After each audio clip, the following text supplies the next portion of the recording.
Welcome to the Food Junkies Podcast. Here, we aim to provide you with the experience, strength, and hope of professionals actively working on the front lines in the field of food addiction. The purpose of our show is to educate you, the listener, and increase overall awareness about food addiction as a disease with abstinence as the solution. Here, we talk about all things recovery. Most importantly, how to thrive rather than just survive. So stay positive, make a change for yourself, tell others about your change, and hopefully the message will spread. Hey there, Food Junkies podcast listeners. Don't forget, there's still time to help us get to 100,000 downloads by January 1st as a big thank you to Dr. Vera Tarman. Be sure to like, share, subscribe, and leave us some feedback so others can find us more easily. Today, Clarissa and myself meet up with Dr. Andrea Grayson. You may have seen her on the Quit Sugar Summit earlier this year, or the Kick Sugar Summit more recently. Dr. Andrea Grayson is accomplished in numerous fields, including video production, marketing strategy, program development, and community engagement, and also conducts primary research and program evaluations. A lifelong pursuer of health, wellness, and spirituality, she now has two primary areas of focus: empowering and inspiring healthy lifestyle changes through writing, talks, workshops, and online courses, and pursuing policy solutions to create greater health equity. Drawing on several methodologies and employing a mix of media outlets, Dr. Grayson designs campaigns to address a variety of health and social issues in targeted populations. Her media work with behavior change methodology includes work with the Vermont Department of Health's WIC program, numerous colleges in Vermont to address excessive alcohol consumption, and collaborating with the broadcast producers in Africa to create pro-social health messaging to address the HIV/AIDS epidemic. Dr. Grayson has an appointment as an assistant professor in the Larner College of Medicine at the University of Vermont, teaching in the Master of Public Health program. More specifically, Dr. Grayson has been teaching college-level courses in social marketing, media studies, and media production since 1994. Recent courses include the Social and Behavioral Foundations of Public Health, Communication for Social Good, Media Production for Social Change, and Marketing Social Change. Several courses involve opportunities for academic service learning, where students apply their learning to address social issues in their community. Dr. Grayson has a background in news, education, and advertising, corporate media production, and is the co-founder of a production company, It's a Fine Mess Productions. Her video productions have received national attention, including a 2015 Silver Award from the Academy of Interactive and Visual Arts. Through presentations, workshops, and courses, Dr. Grayson provides information and inspiration for people to advance their health and fitness.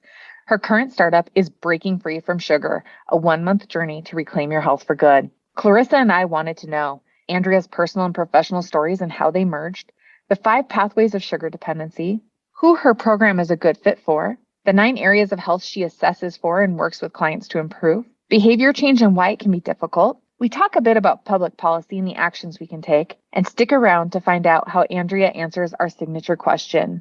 Welcome, Dr. Grayson.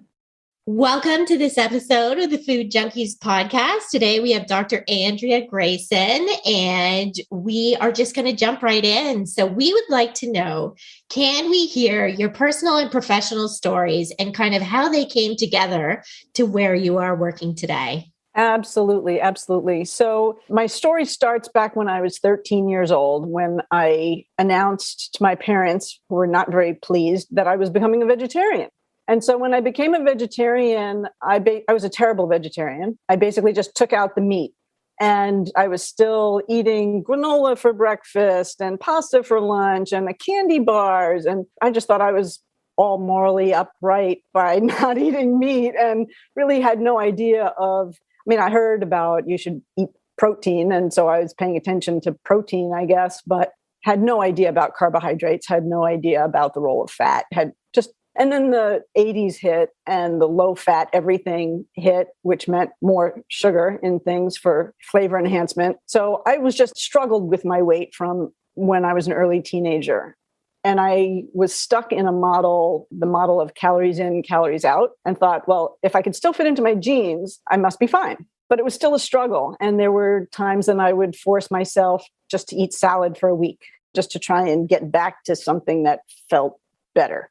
So the struggle with the weight was sort of the obvious external thing that was going on, but I had no idea what was going on internally at the same time. I was always bloated.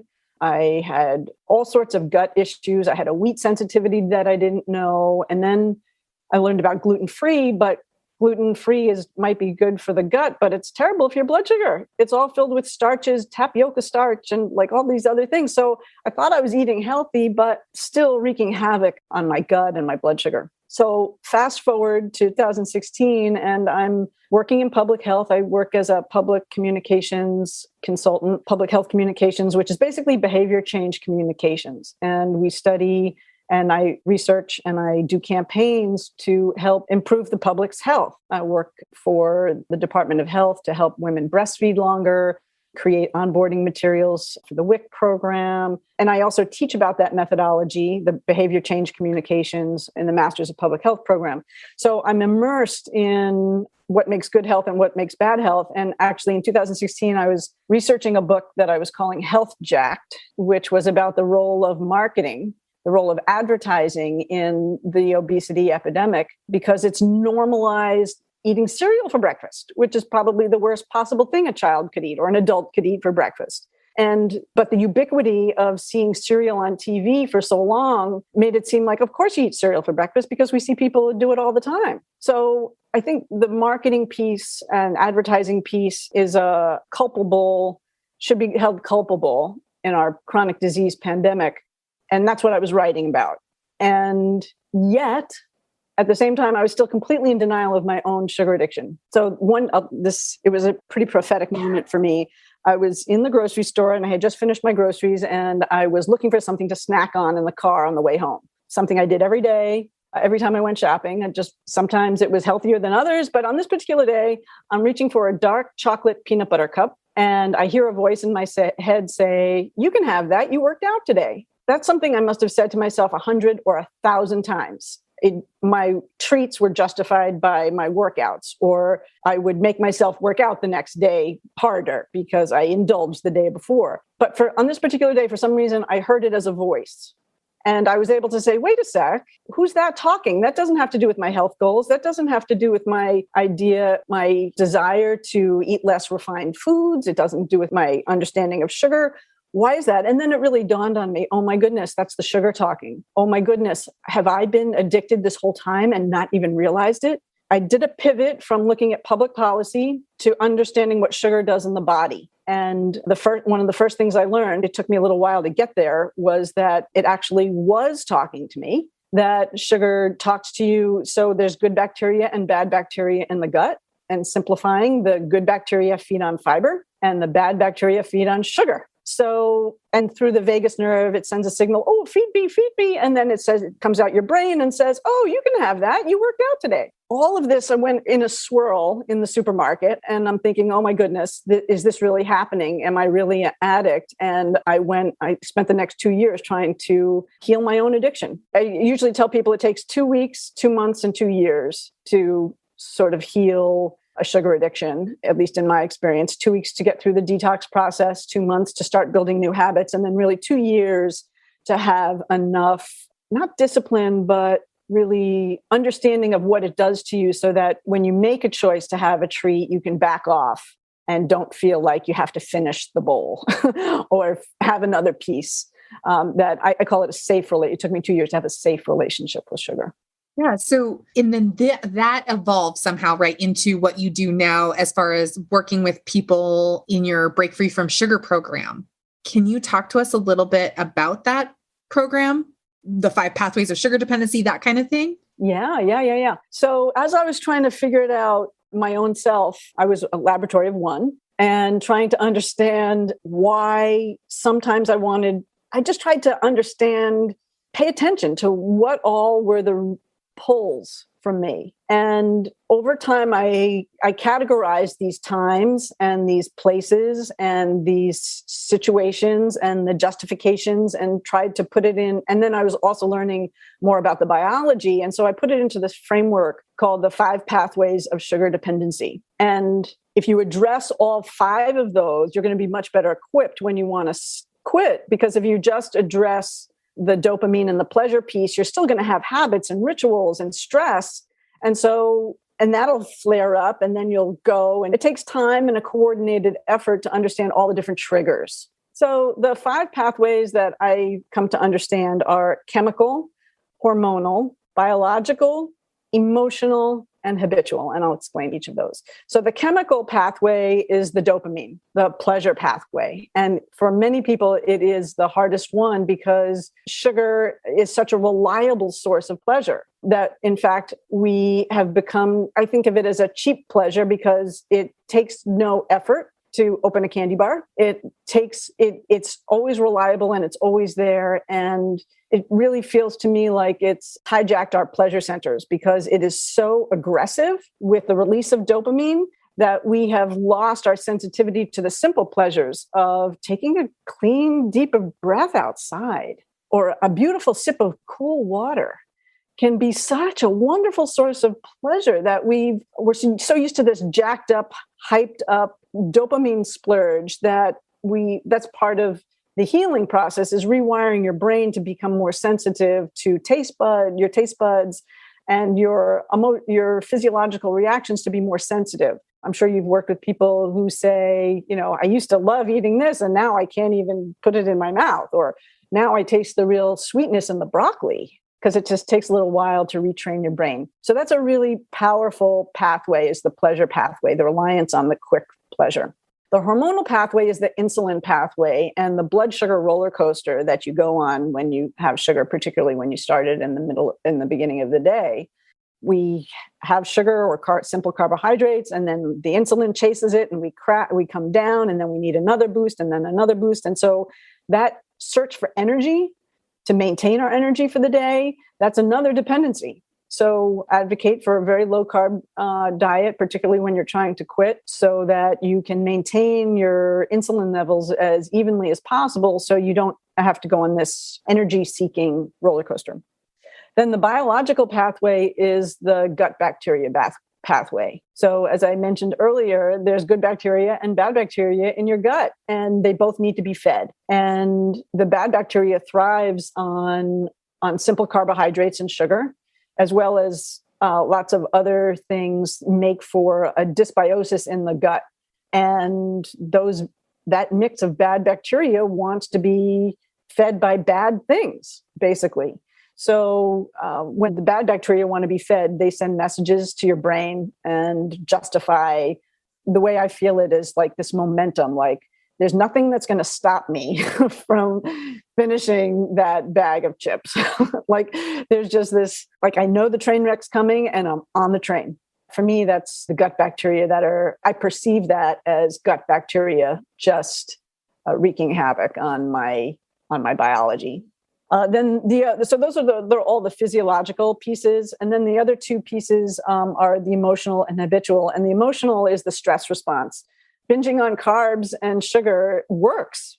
It blisses you out. It gives you dopamine. The insulin comes in. You just sort of come off of whatever stress thing you were on. And so we come to rely on that as a way of mindlessly managing our cortisol, and which ironically, on the back end of a sugar binge, you get more cortisol. So we end up being in a really bad cycle that way. And then the habitual piece, we all have routines and rituals, family traditions that are not just rituals, but also tied to love. So grandma's cookies and everybody's favorite pecan pie at the holidays. And we associate those rituals with love, because they were in the context of love and feel good. But knowing what we know now, we need to create new rituals. We need to disentangle the love from the food enough so that if we don't have grandma's pie, she's not going to be offended. It's just that doesn't feel right for me anymore. So there's a lot of self-awareness that comes along with understanding these 5 areas, and there are specific strategies in the program for addressing each of them as well. And so is it kind of like that 2-year program you talk about, then, the 2 weeks, the 2 months, and then the 2 years where people may be able to return to some form of use of sugar? Is that kind of how the program works? I wanted to clarify, because I heard you say in the beginning that then you could find ways to consume sugar safely. But I know the clients that Molly and I work with in addiction, progressive disease. And so it's really one bite, one binge, and that dopamine reward pathway is set in place. So I just wanted to clarify what your thoughts were on that piece. I think everybody is different and has different chemical disturbances in their brain. Some people are more, one of the things I found with several clients is a connection between giving up alcohol and becoming sugar addicts. So those people who are wired for alcoholism have a different brain wiring than the people who are some other people. So I think there are some people, just like they can never have another drink, they can never have another sugar. And I think those people are really, there aren't that many of them. Probably less than 10% of the population are wired that way. And some people can make room for it. I go through periods of not having any at all. And then I go through phases of baking with almond flour and stevia and, trying to soften the edges a little bit. But then invariably after a little bit of time, I just want to clean out again, just not get down that slippery slope, because I was a binger, buy a bag of cookies to eat home on the car ride home, knowing full well I was going to eat the bag of cookies on the ride home. So not everybody is wired that way, but know thyself, I guess, would be a key piece. Yeah, I think that's great, right? Just know your truth and honor that. So then who would be the ideal client for your program? And can you explain, I've heard you call it like a sugar minimal lifestyle. So who would be the ideal client for the sugar minimal lifestyle for your program? I use the term sugar minimal lifestyle because people always ask, do I have to give it up forever? And so I just say, no, the goal is a sugar minimal lifestyle that if you wanted to, you could choose to pursue it as you could. But most people realize that slippery slope. For most of the people who come to me, they have issues. And so most of my ideal client, most of the people who have come to me are midlife women who have battled with their weight the whole time. And most of them are conscious that it's a sugar thing. Particularly in the first week of the program, we do a kitchen pantry clean out.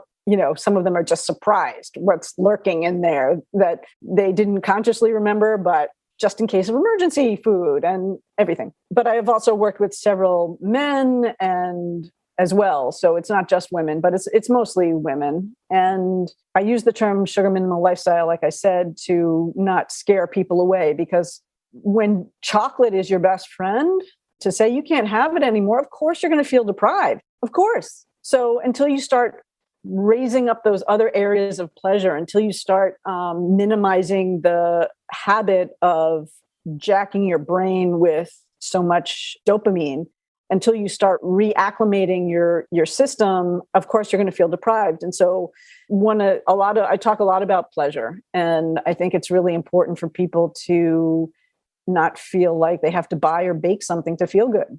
Yeah, it's so true. And that's so like this consumerism culture, right? Yeah. So what are the 9 areas of health you assess for and work with clients to improve? Okay, so I am going to find my graphic for that. I'm not going to share it, but I'm just going to read from it. It's actually 10 key areas of well-being. And everybody has a different wheel of wellness type of tool, or many people who work as health coaches have some sort of self-assessment tool. And I look at well-being pretty holistically. It's not just diet and exercise, but they certainly play an important role. So the 10 areas that I like to look at are eating well. And the subcategories of that are eating lots of vegetables and low amounts of processed food. I totally advocated for eating as many whole foods as possible. If it has a barcode, think twice or eliminate it. So eating more vegetables are going to feed the good bacteria in your gut, and low amounts of processed food are going to keep your blood sugar steady, and you're getting cleaner food. And then healthy fats should also be in there as well. Hydrating, staying well hydrated is a key area of well-being, and moving. Sometimes I call it exercise, but it's really moving your body. Sometimes you need to move it vigorously. Sometimes you need to lift heavy things. And you need to stretch frequently so you don't get too tight. So moving has a lot of different subcategories as well. I think being outside is a key area of wellness. So much research around healing from surgery when you can see plants in the room or have a window outside.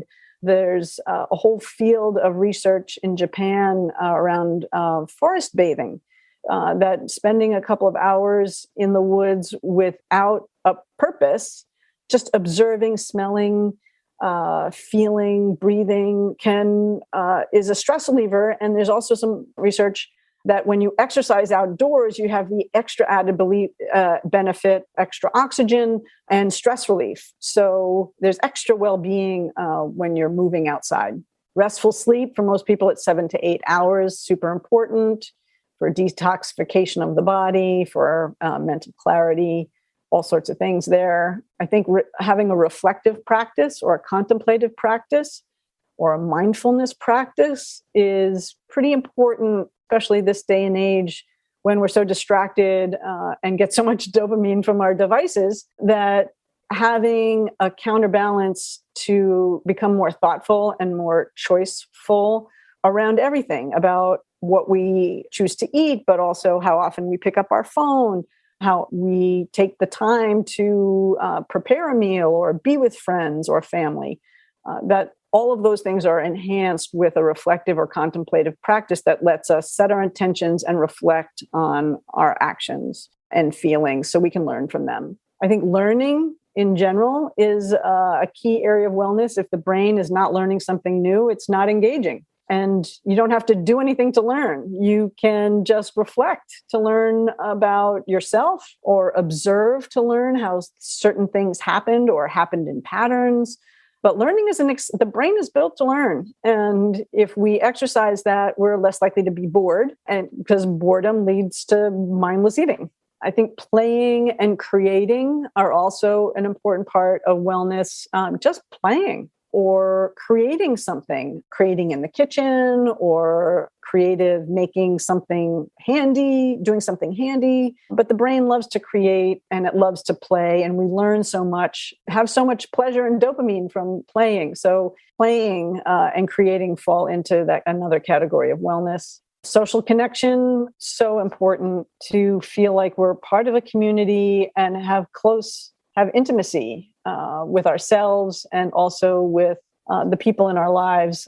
And there's lots of research around aging and wellness and the importance of social connection as we age in particular. And then there's intimacy and sex, which whether you're solo or partnered, having that sort of intimate connection is, I think, is an important part of wellness that often isn't talked about in the general health world. But I think it's pretty fundamental to being human. And when we forget about it because we're being disciplined with our diet, and then we forget about this whole other part of ourselves, it gets us a little bit out of balance. So being radical self-care is complicated.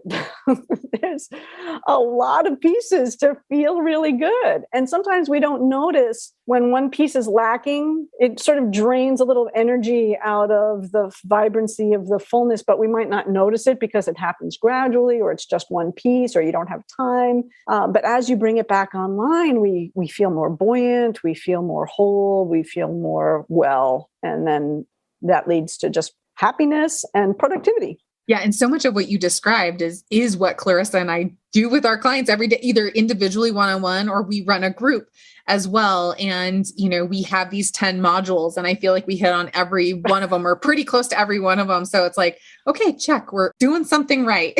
So thank you for sharing that piece with us. And I'm sure, as you know, you're in the business of behavior change, as we are as well. And, a lot of people we find really struggle to make those necessary changes in the beginning when they're starting this whole process.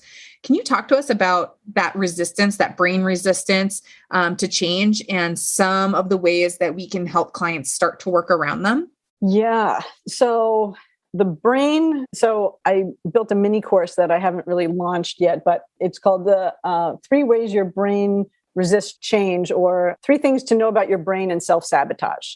Because before you actually win at quitting sugar, you self-sabotage yourself 100 times by playing a mental game. So there are all sorts of mental games, and there's a whole track of mindset work that we work on too.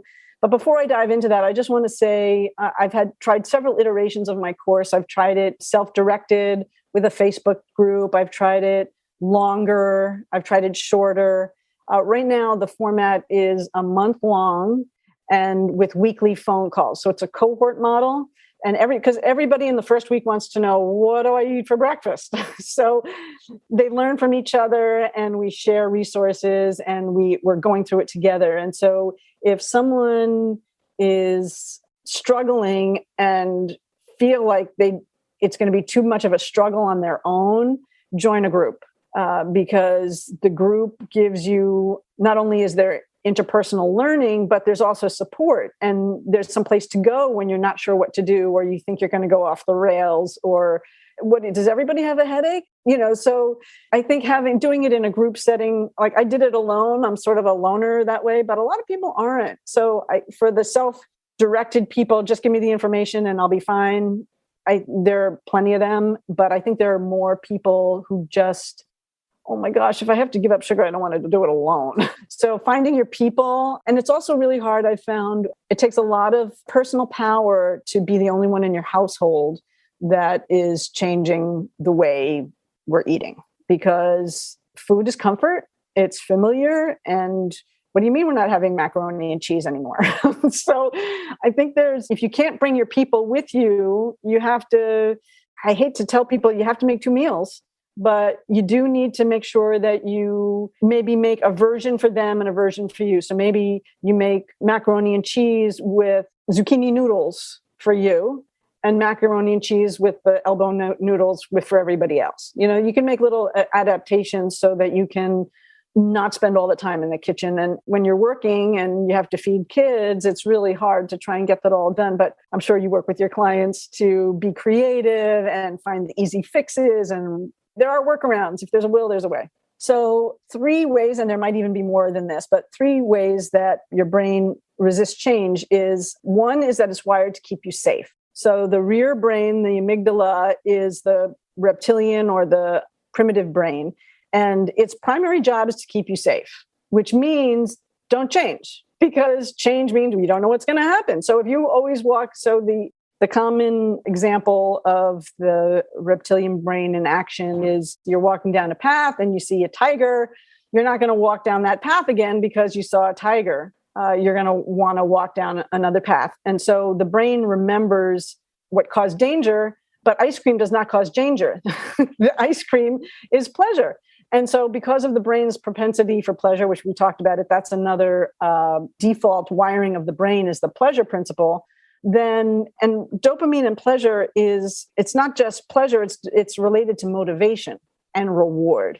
So it gets you to do something. So when we tell people or suggest to people to wind down their treats, they don't have another system for self-reward.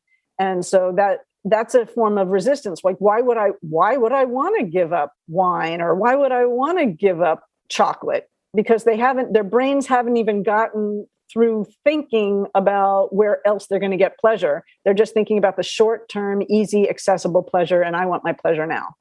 So those are 2. So wired to keep you safe. Don't do anything different. And part of that is eating the pint of ice cream did not kill you. So you can do it again. You're here to tell the story, so you can do it again.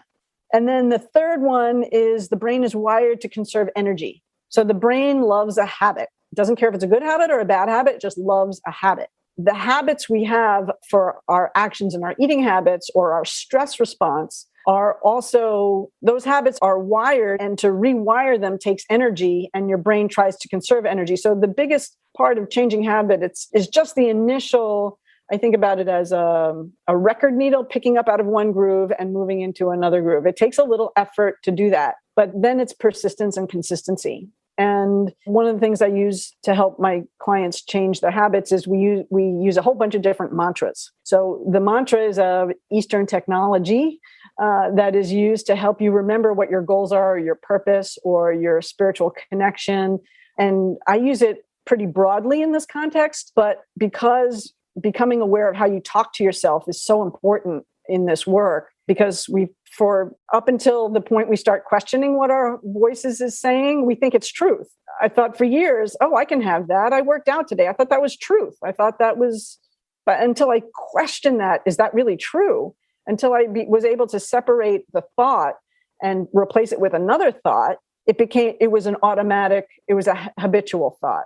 So we use a whole bunch of different mantras. Like one that I use often is, I don't have to be this way, or I can be somebody different. I can be the person who doesn't need chocolate after dinner. I could try being that person, see what that feels like. So it's not like a yes, no, you can't have it, or you're bad if you do. It's just like, well, let's be curious. Let's see what happens if I don't have chocolate tonight and have a cup of licorice tea. That's a big hack, licorice tea. It's super sweet, and it acts as a really great substitute for a sweet tooth after dinner. I found clients really love it. Yeah, I love that. We are often asking the individuals we work with to just try this experiment, try this tonight, see what happens, see how it goes, see what the feelings are, see what those thoughts are. Those your thoughts? Write them down, right? To just kind of examine like what's really going on in there when that's happening. Oh, I love talking to you, because if you tried to explain to somebody in the beginning, well, how do you quit sugar? And curiosity, being curious would be one of the answers. Yeah. You don't get that until you're in it. And, one of your earlier questions was, how do you get people to start? And I think if we would all do better if to just get curious, it ties into identity so much too. I use the example of, if you pride yourself on being a donut expert, you're in Canada, right? So that's Tim Horton. Yeah. Right? So if you're a Tim Horton connoisseur, and your identity is wrapped up in one particular donut that you love and you think it's the best one, if you were told that you couldn't have that, that's an affront to your identity. Mm-hmm. So it's really hard. So, well, if I don't love donuts, who am I? Because among your peer group, among your family, to yourself, you've identified yourself with this. So getting people to be curious about, well, what else are you good at? Are you good at making an omelet? Are you good? What other kinds of mastery identity can you cultivate that support this new image or identity you want to cultivate? Yeah, I love that. And it's so important. And when you were talking about that, those 9 areas of self-care, right? Self-care is not pedicure and manicure. That is what she was talking about. Yeah. And when I say like, what do you do for joy in your life? People have no idea because they've been in the food. It's that now that's the experiment. What do you like to do for fun? How do you start that journey? That's a good one. People really don't have any idea. Yeah. I'm wondering what your experience has been during COVID. Have you found people more willing to kind of examine their relationship with food or able to make these changes? Both. I would say, a lot of people gained 15 pounds in lockdown, and other people got in great shape because they already took advantage of the habits of starting new habits. So I think when you put on 15 pounds in a relatively short time, your self-esteem, it hurts your self-esteem because you look at yourself and say, how did that happen? I was out of control. I was stressed, which makes them feel they didn't have coping skills. And so I think all the more need in COVID to help people, and all the other underlying health conditions are caused by sugar and inflammation. So we need to get on this really badly on a national, international level. But I think, and then all the loss that's on top of it, a lot of familial loss, personal loss, and sickness. You don't want to make people feel bad you don't want to blame the victim. So I always tell people, it's just not your fault. Wherever you are, it's not your fault. We're marketed to, it's accessible, it's added, sugar's added to everything. Like if you relied on food to get through COVID, God bless you. Now let's take that opportunity and say, oh, look what happened. I was stressed out and I didn't manage my stress. I need to work on my stress management. You can't work on your sugar without your handling your stress management. So it's just like, if you don't have good sleep, if you don't have good hydration, if you don't have good exercise, like it's an uphill battle unless you really support yourself with all of those other areas. Yeah, I heard you in another interview say there's nothing convenient about being healthy. And I mean, I think you kind of just spoke to like that consumerism, that marketing that we're surrounded with. And we know that's what got us here in a lot of ways. That's not the whole picture, but that's definitely part of it. So, how do we get out of it? What actions can we take that will support public health policy change? What can we do? So dollar power, buy the good, whole, fresh foods. The cereal industry responded to about 20 years ago started doing all whole grains. Oh, this is whole grains. Because it responded to public pressure from the nutrition community saying we can't have all this white flour. So they gave us refined flour with refined whole grains, right? I don't know if you've ever seen a video of how they make extruded cereal, but it basically turns into a mush and then they pop it through these shapes and then they harden with special ingredient. I don't know. It's just crazy. Super processed food. So there's just buy the better stuff and eventually the market will respond to things with less junk in them. But that's a big ship to turn. But we can also be vocal. If you have kids and they're in a school system, find out what they're eating for lunch. So in the US, a lot of schools are, I guess I'm going to get into the whole bigger policy thing. And I'm sure it's similar in Canada, but I'm speaking to what the system in the US, which is food assistance in the US is created through our Farm Bill, the USDA Farm Bill. And it funds the three major food assistance program, the SNAP, which used to be Food Stamps Food Assistance Program. It funds WIC, which is the Women, Infants, and Children Program. And it also funds school meals. So the government is involved in taking food and getting it into these systems. But the problem is that they approve foods. Some foods you can get on SNAP and some foods you can't. You can get 64-ounce liters of soda. Like, that should not be allowed. You should not be allowed to use your federally funded dollars to help your disease. Just because we're going to end up paying it on the back end anyway, right? But there's so much pain and suffering along the way. We should just not.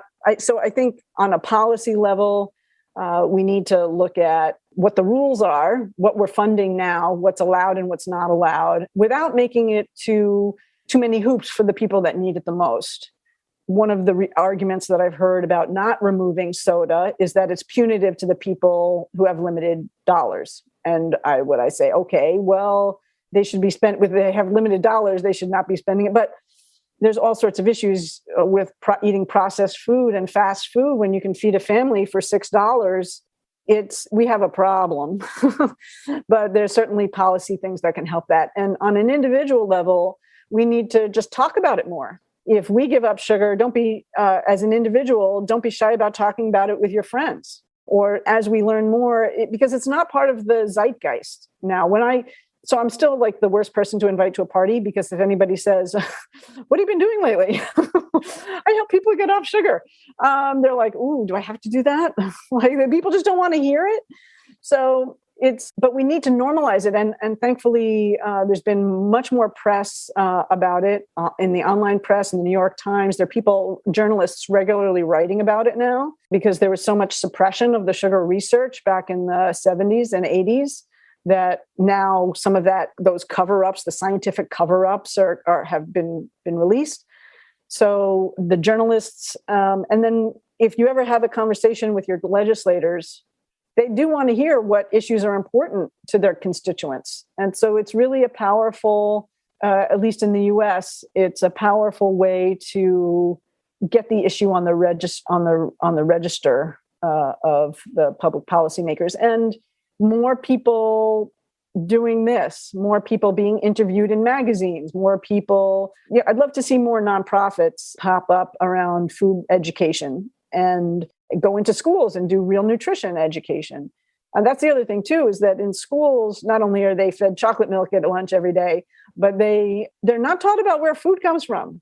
Or the biology, your body needs vegetables. Like, we don't even mention that in school. And if you're not getting it home, you're just not getting the information, because you don't see vegetables on TV. So there's just a lack of information flow to young people that would be helped by more deliberate advocacy, education, outreach by people like us who are really concerned. Do you think that block of information is directed by Big Food, and that they perhaps are, somewhat infiltrating these governments in some ways and funding them? And I'm just curious, what public health crisis will be enough that public policy will have to change is what I'm wondering, really. I'm hopeful actually that COVID, in the beginning, there was a lot of talk around maybe we understand the underlying conditions thing now, so maybe public policy will change. But it's really hard. Big sugar is a big industry, a big lobby, and it's tied to farming. And farming is every nation's lifeblood. And so one of the big policy things that set us on this trajectory in the post-World War II era was corn subsidies, because it made high fructose corn syrup such a cheap ingredient. The sugar industry just made a fortune, and they give money to politicians and keep funding corn because we keep making money. And so there's lots of insidiousness, I would say, in the political, commercial, corporate world that might be. It'll take investigative journalists to unravel and report on and get people interested. There's a woman called the Food Babe, I think her name is, who's a real advocate and has her thing is mostly additives, cancerous additives, but she has such a following that she's gotten people, these big manufacturers, to change their ingredients. And so we need viral advocacy around this to help change the companies, but also change our behavior. Because if there's all sorts of Franken sugar research happening now that are like well beyond aspartame and the artificial sweeteners. It's like whole new level of genetic manipulation that scares me to death. But unless we as a public have less demand for these foods, they're going to keep making them. And they could tweak the ingredients and try and make it healthier, in quotes, but it's still processed and refined, and that's still going to be bad for our health. I think while the policy piece needs to happen, we need to really rely more on education. And that involves teaching people how to cook, because they're so used to eating out of boxes and cans and microwavable foods, which aren't all bad. A lot of you can get frozen vegetables, microwave them pretty quickly, toss them with some cauliflower rice and some grilled chicken or rotisserie chicken, and you have a cheap meal. So I think giving people ideas on how to feed your family well, inexpensively, needs to be promoted probably more than going after the Goliath, because they're just going to tweak the formulas and put it in a package because they want you to buy stuff, and health is not in a box. Yeah, it really sounds like you're saying this needs to be a grassroots kind of movement. Start at home, start in your own kitchen, start with your own family, maybe your own extended family, maybe your book club, whoever that might be, and grow it that way. Because I guess I'm not really hearing you say that food policy or the food supply is going to change anytime soon. Well, there's been lots of discussion. There's a lot of food policy, food systems conversation around the obesity epidemic and malnutrition on a global scale. And there's an organization called Food Tank. They're based out of New York, and they do summits and policy work. Great organization that is looking at the food system holistically. So, and there are lots of little pieces. Chefs who do farm to table, restaurants, they're a piece of the puzzle. The school food nutrition is a piece of the puzzle. Learning how to cook with more vegetables is a piece of the puzzle. You're right. It's really a grassroots thing, because if you can model healthy change, so if you can model healthy change in your sphere, dozen people you come in contact with regularly in your life, they're going to ask, oh, you lost weight. Oh, you have more energy. Oh, you seem different. They're going to want to know what you did. And that's going to spur conversation. And having access to resources, I think, and I do plenty of sharing of videos, a viral video. I share with friends. Oh, you should read this, or you should see this video because it really explains what's going on. But then there's still that disconnect between what you should do and what you actually do. And so since it is so hard to do alone, for me, the more I read, the more I learned, the easier it was, because I can't go back on what I don't know. I can't go back to being ignorant anymore. So the education piece, and educating, if you have young people in your life, either your own kids or nieces and nephews or cousins' kids, you need to have the conversation however it's so hard. When you see a mom give a candy to a kid just to keep them quiet or give it as a reward, I would love to do a whole bunch of workshops for moms to just try and understand how to develop different creative reward systems for their kids. And really the easiest thing, kids want nothing more than to spend time with you. So instead of finish your homework and you'll get a cookie, finish your homework and we'll play a game of checkers, or whatever it is that's going to help you bond with your kid more than just get them to quiet down. And making rules in the house, because it's okay to have, when they go to Johnny's house next door, they eat other stuff, that's fine. But in your house, you're explaining the way it is and they can make their choices, but you need to model what is right and healthy and teach them because they're not going to get it anywhere else. Lots of tips for moms. When I have time, I'd love to do something with PTA, parent teachers of school, parents associations. Say here are some strategies for not getting in food fights with your kids. And because there's also that phase with kids when from like 2 to 5, when all they want is pasta and butter and they're just growing at such a fast rate, they just burn through those carbs. That's fine. But you can't get a second helping until you have those 3 little beans. That's what we're serving tonight. We're having beans. Just figuring out ways to get combative. Because one thing I hear a lot is I need to choose my battles with the kids. And you don't want to fight over the food because they're just going to dig in and say no and not eat. And then they're going to grab something worse than they wanted to eat at dinner. So there's parents need a lot of support and they need a lot of information, and information support for parents would go a really long way for saving the lives of the next generation. So where can our listeners find you and your groups? And if there is a parent listening that's like, oh, maybe I need her support. The central place is breakingfreefromsugar.com. And from there you can go over to my learning platform where I offer a couple of different programs. Right now, the next time I'm running my program isn't until January, but I have an ongoing support group, which will be continuing. So, my program is now set up at a month, but that really just helps you get through the detox period. And then the work begins. After you can look at a cookie and not feel like you have to eat it, then you start being able to see, I have the impulse to move to that. What can I do instead? And then the rewiring starts. So I have the program is organized, and then there's a membership program afterwards to support people while they're working through the mindset work and the longer term behavior change. But you can start at Breaking Free from Sugar. And if anyone, my email's on that website, you can shoot me an email and let me know what you're interested in. And if you have 5 or 10 parents that want to learn more about how strategies for their kids, give me a holler and we'll make something happen.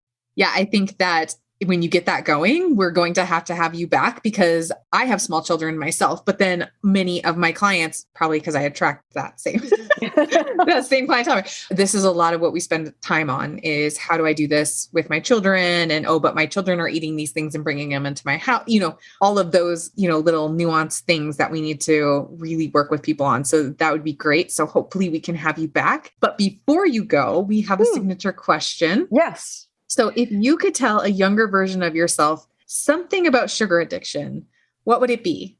It is sneaky. It will lie to you.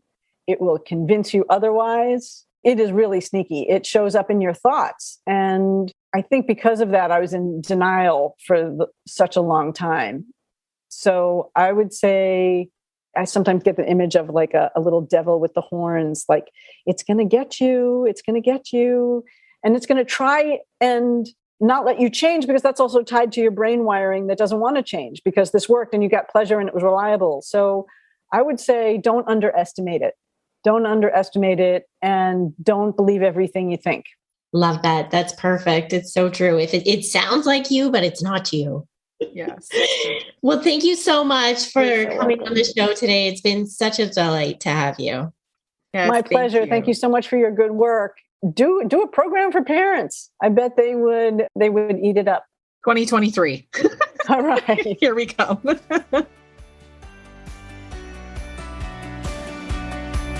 Thanks for joining us this week on Food Junkies, Recovery from Food Addiction. Make sure to join our Facebook group, Sugar Free for Life support group, I'm Sweet Enough. You can subscribe to our show in iTunes or Stitchers. That way you'll never miss an episode. While you're at it, if you found value in this show, we'd appreciate a rating on iTunes. Or if you'd simply tell a friend about the show, that would help us out too.